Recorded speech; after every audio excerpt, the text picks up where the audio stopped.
What's up YouTube, I'm Guy, and today on the channel we are going to be checking out an Omega Seamaster 300. Not to be confused with the Omega Seamaster Diver 300M or 300 meter.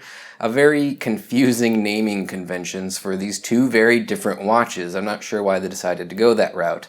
Nevertheless, this is the sort of vintage-inspired reissue watch that came out a couple of years ago, and of the two models, I would say that this is the one that I prefer.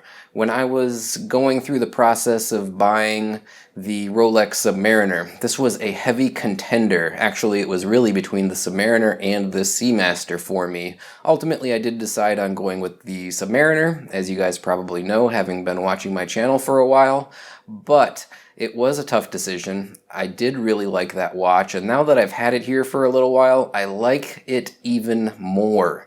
It is a really cool timepiece, and yeah, I'm excited to show it to you guys. Now, the model that we have on hand here is actually the titanium version, and for me, if I was going to get one, it would probably be the standard stainless steel version with the black bezel and black dial. This, of course, comes with a blue bezel and dial, and it's actually really nice in its own right. I'm just not that adventurous when it comes to colorations and variations. I'm a little bit boring, I guess, when it comes to style and aesthetic. Nevertheless, I do like this watch a lot. I'm excited to share it with you guys. So yeah, we'll jump over to the tabletop like usual. And after I'm done doing the review, we'll come back over here for some of my final thoughts. A quick message before we jump over to the tabletop of this review. This watch is on loan from my friends over at Exquisite Timepieces, and a very big thank you to them. If you guys aren't already aware, they loan me watches quite regularly. Exquisite Timepieces is a local authorized dealer of over 50 different brands in the Naples, Florida area, including Omega, obviously. They are a brick and mortar store that has been in the area for over 20 years. They have an outstanding selection of both new and pre-owned inventory, and I encourage you to go over to exquisitetimepieces.com and check them out. If you happen to give them a call and talk to Evan over there, let him know that you heard about their store from Guy, and hopefully they'll continue loaning me watches in the future. Alright guys, here we have the Omega Seamaster 300. This is reference number 233.90.41.21.03.002. MSRP on this particular model, which is the titanium version, is $9,000. There are, in the Omega catalog, 19 variations of this watch. They come on different strap and bracelet options. There is different metals, stainless steel, titanium in this case, different precious metals, and a few limited editions, including the 60th anniversary 1957 trilogy model, and of course the James Bond Spectre limited edition model. We'll jump in here and go over the basic specifications and features for this watch. We have a case diameter, not including the crown, of 41 millimeters. We have a lug width where the bracelet attaches to the case of 21 millimeters. We have an overall thickness on this watch coming in at roughly 14 millimeters and a lug-to-lug width from one edge of the case to the other of 48 millimeters. This is, of course, titanium case and bracelet construction. We have 300 meters of water resist. We have a screw-down crown at the 3 o'clock position with no crown guards on the case. We do have an exhibition case back, a domed sapphire crystal with AR coating on the underside, 120 click unidirectional bezel with a what they like to call liquid metal ceramic insert. Of course, this is the Master Coaxial 8400 chronometer grade movement. And let's talk about that movement first before we jump into anything else. So here is the Master Coaxial 8400 chronometer grade movement. It runs at a somewhat peculiar 25,200 vibrations per hour. It's a 39 joule movement. Automatic, of course, hand winding and hacking, 60-hour power reserve. It is highly anti-magnetic, having a 15,000 Gauss anti-magnetic rating. It features a free-sprung silicone balance spring, and that balance wheel, and by extension the balance spring, as you can see there, is mounted with a full balance bridge anchored at both sides of the movement. Those things being what they are going to aid in this movement being much more stable, much more precise. It's going to be less affected by gravitational influences, i.e. the position of the watch. It should keep excellent time in any position. And of course it's a Metas chronometer grade movement, so that's what we would expect from a watch like this. Now of course it's a very nicely decorated movement, as you can see there. It has what they call arabesque Cote de Genève, spiral striping, decorating the movement's rotor, that's the word I'm looking for, the main plate. All of the screws, actually they're not blued, they're sort of black oxide coated or finished, if you will. It's a very attractive movement, if not, hand finished. Obviously, it's going to mostly be machine finished, but I do like that they decided to put a display case back here and show off that movement because it does look good. Something else that's interesting, this uses 2 mainspring barrels that run in a series, and that gives us the 60-hour power reserve, which is nice over, a typical 40 to 48-hour power reserve that we might find in other watches. But what's cool about it is because of the way that they're configured, you should get a consistent timekeeping through the entirety of the power reserve. And I think the way that you would describe that is isochronism. That is, how well does a watch keep time throughout the course of all of its power reserve. Now we'll see in really affordable watches like Seiko's, for example, that as the power reserve gets low, the timekeeping gets worse and worse. Even in even more expensive watches than that, but that's the most common one that pops up in my mind that has that kind of issue. This should not do that, and unfortunately I haven't had it long enough to really test it and tell you how well does it keep time positionally throughout the entire course of the power reserve. But nevertheless, these are all features that are implemented in this movement that do make it pretty impressive in my mind, and I wanted to spend a minute or two talking about all of that. Now this is the titanium version, and I have to be honest, in looking at the steel, or I should say the metal of the case and of the bracelet, it does not look like titanium to me. It looks pretty much like stainless steel. The only way that I'm noticing, hey, this is obviously not stainless steel, is how light it is in the hand. It's a featherweight, it really is. But it visually very much just looks like stainless steel. The overall finishing of the case, the brushing is excellent. I have no negatives about that. The polishing is also done really, really well. We can see that there's kind of some beveled edges on the lugs, and then on the tops of the case it's also polished. The probably negative about the finishing might be the center links are all polished, and this is from the pre-owned inventory over at Exquisite Timepieces, and you can probably see that on those center links there's some little scuff marks, some little hairline scratches and whatnot.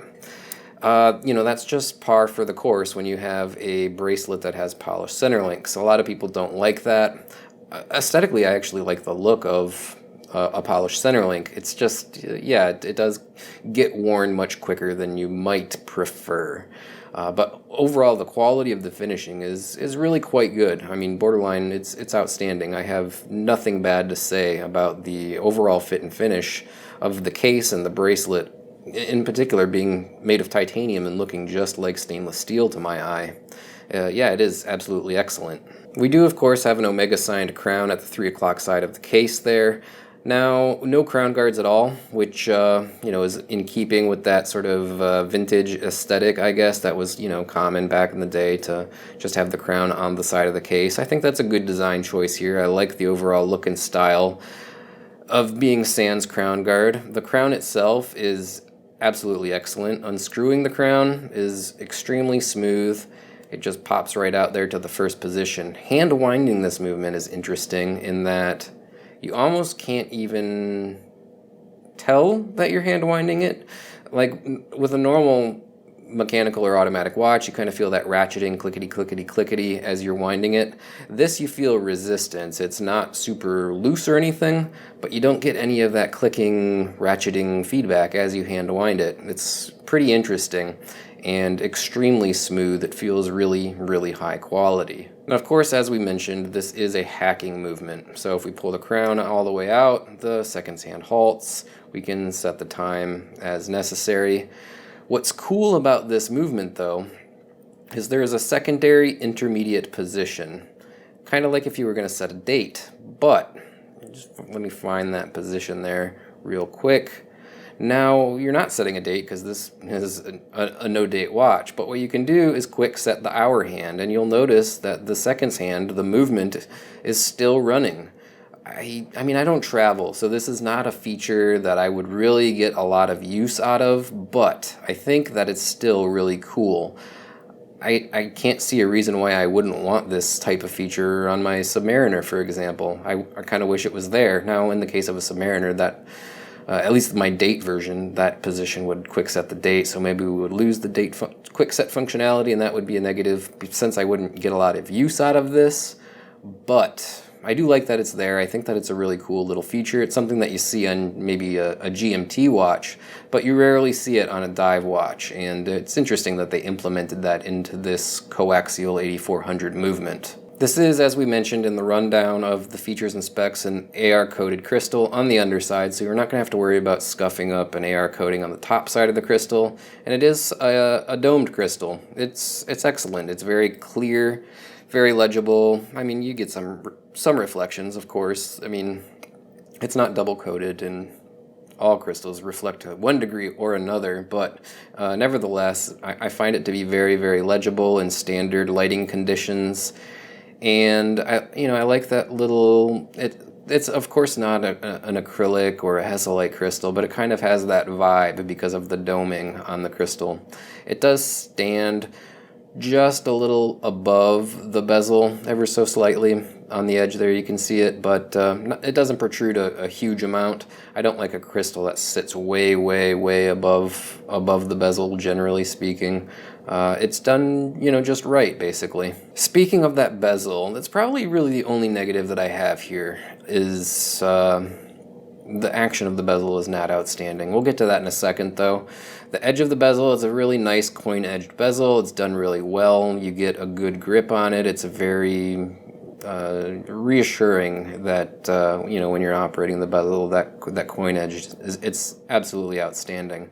If you look at it in profile, you can see that the bezel does overhang the edge of the case slightly. Yeah, it's fine. I don't really dislike it. I don't love it. It is what it is. But I just wanted to point that out, that the side of the bezel does overhang a little bit. So maybe, given how tall it is and flat it is, and with that extra little ledge hanging over, maybe it wouldn't work extremely well with long sleeve shirts. I don't know. I rarely wear long sleeve shirts. I didn't try it out. But I suspect that it wouldn't be ideal, is probably the way that I would describe it. Now, this ceramic liquid metal insert, very nicely done. The liquid metal graduations and markers on the bezel, it's not engraved. It's not like a Submariner ceramic bezel where you feel all of those marks and graduations etched into the ceramic material. It's a bonding process of somehow incorporating this, I guess, again, what they call liquid metal into that ceramic material. It should be as scratch resistant and as fade resistant as you would expect with any ceramic bezel, though. It's done really nicely. It doesn't come off as wet and glossy as the Submariner ceramic bezel does. It's not quite as reflective. It is a bit. It is a little shiny, but it's not quite to the same degree. In my experience with my sub, I think that it could have more graduations, like semi-graduations for the first 15 or 20 minutes, perhaps. You could have a little bit more of a standout marker around the Zero Marks luminous pip. But overall, I like it. The only real negative is the action, and it's not great. It just doesn't feel as high quality or as refined as any of the other more expensive dive watches that I have had time with, be it the Rolex, be it the Blancpain 50 Fathoms, some Breitlings that I've checked out. It's not bad, but it's certainly not as good. Now, as far as like backplay, when it clicks over, there's not a ton. It's pretty solid. It's just the actual, I don't know, detents of the click spring in there. It just feels a little bit mushy, I guess is the way that I would like to describe it.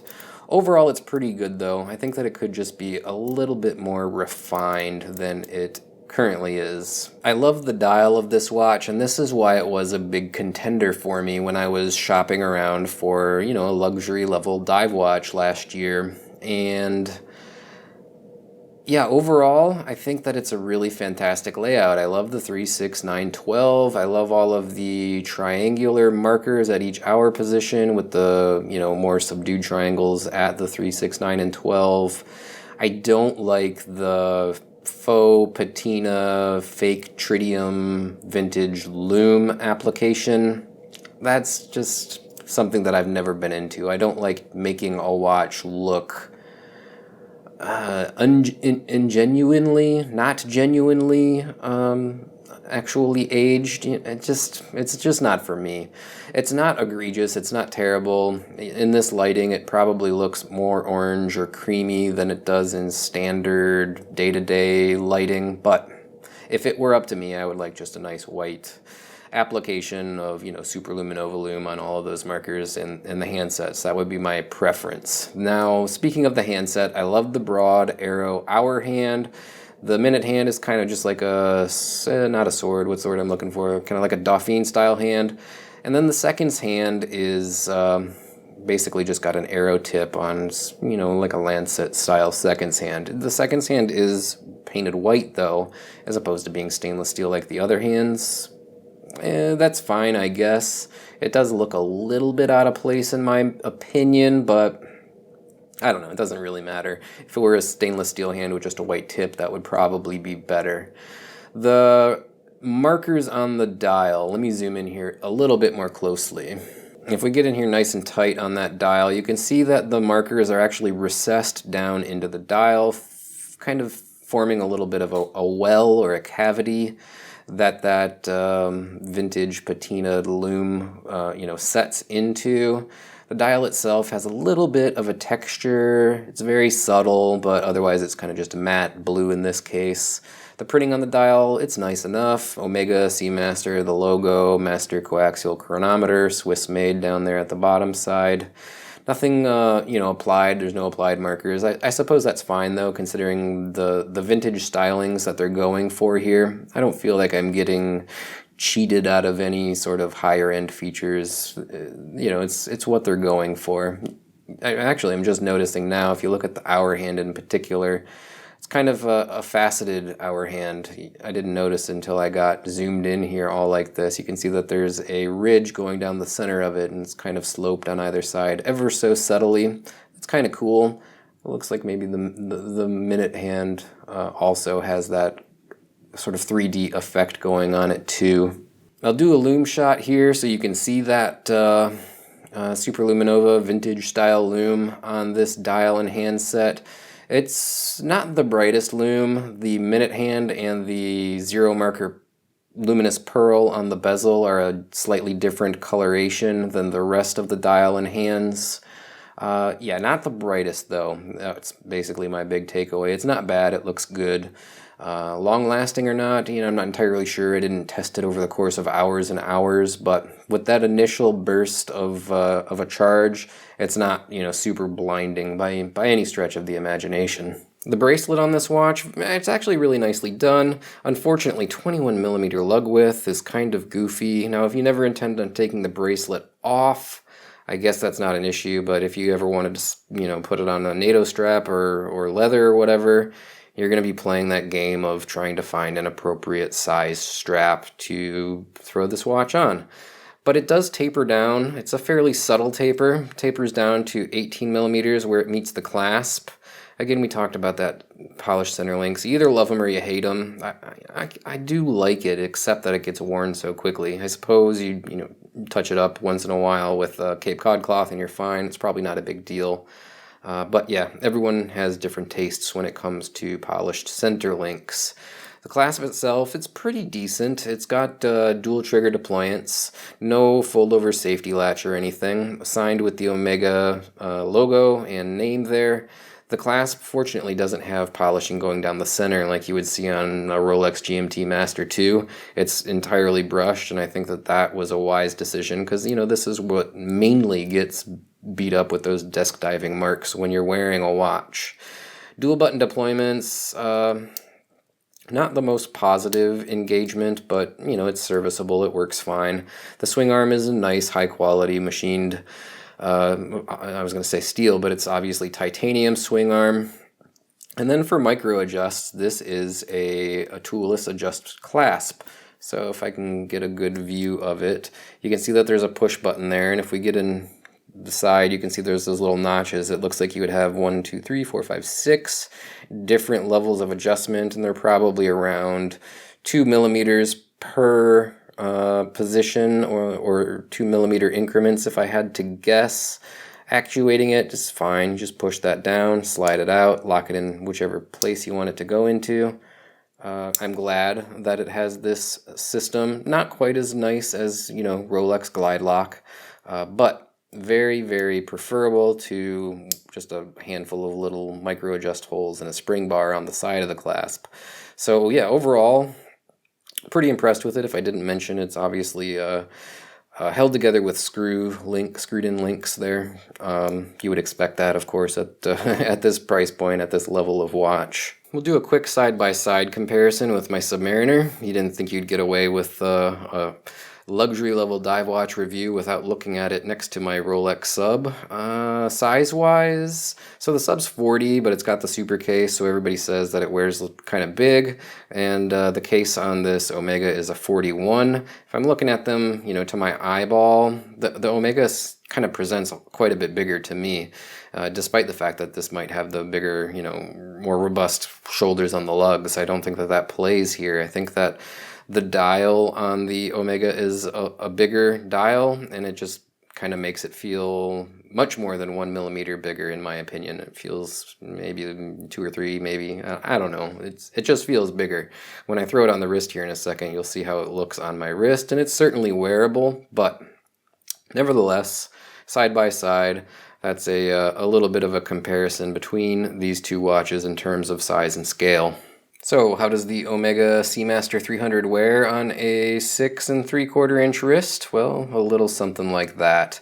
The 48 millimeter lug-to-lug width means that it's not going to feel too big, across the span of the wrist there. The roundness of the case. Yeah, it's not a small watch by any stretch of the imagination, but it wears just fine. I could happily wear a watch this size in a dive watch. I don't mind if they're a little bit bigger than normal. If it was just a standard 3-hand kind of dressy watch or like an everyday watch, yeah, it'd be a little bit too big. But this works just fine. The overall thickness it's tall. It's 14 millimeters, and maybe 14 and change, I guess. So yeah, it does wear a little tall on the wrist. The bezel is just kind of a little tall as well. The whole thing, it wears high.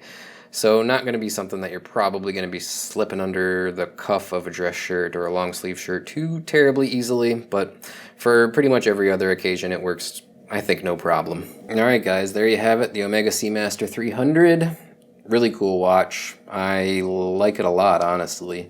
This was, something that I was considering very heavily when I was buying my Submariner, and it was a close decision, and if I had the opportunity to borrow one for a few days, it would have made that decision even harder back when I got the Sub. I don't regret it, that's not what I'm saying, but yeah, overall, highly consider checking this watch out if you're in the market for something like this. I'll jump back over to the studio view, kind of close this out with my final thoughts. Stick with me for a few more minutes. I'll be right back. Alright guys, what are my final thoughts on this Omega Seamaster 300? Well, I do like it quite a lot. Like I had said, this was a big contender for me when I was considering purchasing my Submariner. I like it even more now that I've had a chance to check it out. A few things of interest to note about it. The titanium. I am not really a big fan of titanium. I don't have a problem with it per se, but it's not something that I appreciate so much that I would pay the extra premium that this specific model goes for. So I think the price is a little high on this one for me. Again, just because I don't appreciate titanium that much. I think it's cool, I like it, and on this watch in particular, in looking at it, I couldn't even tell that it's not stainless steel. It looks just like stainless steel. Just the fact that it's super light is the only real giveaway.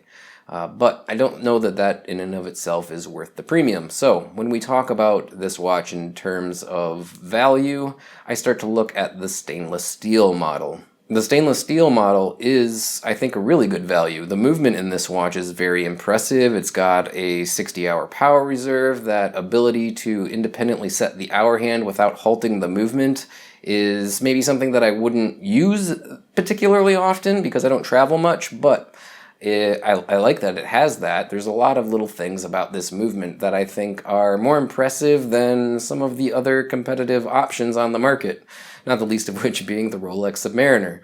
Overall, I do think that this is a pretty good value at the price point that the stainless steel model comes in at. Now, there's not many negatives about this watch, but one of the big ones was the bezel action. Just a little lackluster, in my opinion, at the $6,000 and up, depending on the model that we're talking about prices.